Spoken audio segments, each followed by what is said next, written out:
আমি মনে করি আমাদের চলার পথে একজন থাকাটা খুব জরুরি, যার কাছে তুমি কষ্ট, ইমোশন, অভিমান, রাগ সব সব কিছুই শেয়ার করতে পারো।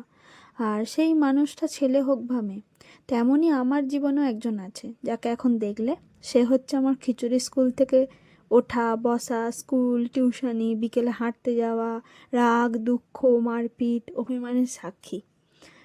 যত যা কিছু সবই এই মানুষটার ওপর। তো এটা কেউ নয়, এটা মিষ্টি, আমার বেষ্টু তথা কি সম্পর্ক আমি জানি না।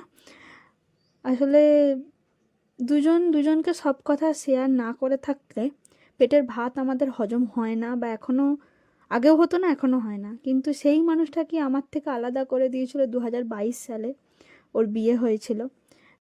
এই ভিডিওটার সাথে এই কথাগুলো একদমই মানায় না, তাও না বলে আমি থাকতেও পারলাম না, যেহেতু এই ভিডিওটা